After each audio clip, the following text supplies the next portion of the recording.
తెలంగాణలో సర్పంచ్ ఎన్నికలకు ప్రభుత్వం సన్నాహాలు చేస్తుంది.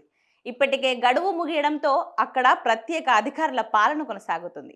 సర్పంచ్ ఎన్నికలను వచ్చే నెలాఖరు గాని జూలై మొదటి వారంలో గాని నిర్వహించే అవకాశాలు కనిపిస్తున్నాయి. ఇప్పటి వరకు ప్రభుత్వం ఎన్నికల తేదీని అధికారికంగా ప్రకటించలేదు. గ్రామ పంచాయతీల పెండింగ్ బిల్లులు క్లియర్ చేయడంతో పాటు ప్రభుత్వ పథకాలు త్వరగా అమలు కావాలంటే సర్పంచులు అందుబాటులో ఉండాలని ప్రభుత్వం భావిస్తుంది.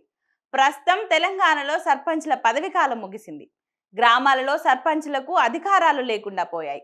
దీంతో పాలన ఎక్కడికక్కడ ఆగిపోయింది.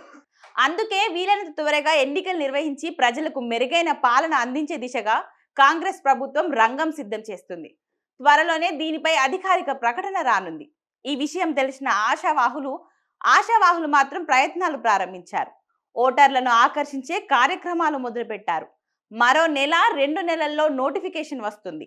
అప్పటి వరకు ఆగడం ఎందుకన్నట్లు ప్రచార కార్యక్రమాలలో మునిగిపోయారు. దీనితో గ్రామాలలో స్థానిక సంస్థల ఎన్నికల సందడి మొదలైంది. కొన్ని గ్రామాలలో అయితే ప్రత్యేక మేనిఫెస్టోలు, సర్పంచ్ల పదవుల వేలం పాటలు కూడా కొనసాగుతున్నాయి. ఎన్నికల తేదీ ఎప్పుడు ఫిక్స్ చేస్తారా అని అందరూ ఎంతో ఆతృతగా ఎదురుచూస్తున్నారు. ఈ నేపథ్యంలో తాజాగా సర్పంచ్ ఎన్నికలపై ప్రభుత్వం స్పష్టత ఇచ్చినట్లు సమాచారం అందుతుంది.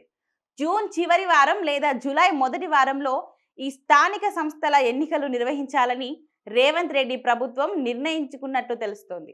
అయితే గ్రామాలలో అభివృద్ధి కార్యక్రమాలు చేపట్టడానికి సర్పంచ్ వ్యవస్థ ఎంతో కీలకంగా వ్యవహరిస్తుంది. అదేవిధంగా అధికార పార్టీ రాబోయే ఎన్నికల్లో విజయం సాధించాలంటే సర్పంచ్ల అండదండలు ఎంతో అవసరం. ప్రభుత్వం చేపట్టబోయే అభివృద్ధి సంక్షేమ కార్యక్రమాలు క్షేత్రస్థాయికి వెళ్లాలంటే సర్పంచులు కీలకంగా వ్యవహరిస్తారు. ప్రస్తుతం ప్రభుత్వం ఎన్ని కార్యక్రమాలు అమలు పరిచినా ప్రజలలో కొంత వ్యతిరేకత ఉందన్న సమాచారంతో స్థానిక సంస్థల ఎన్నికల ప్రక్రియను పూర్తి చేయాలన్న అంశంపై ప్రభుత్వం దృష్టి సారించింది.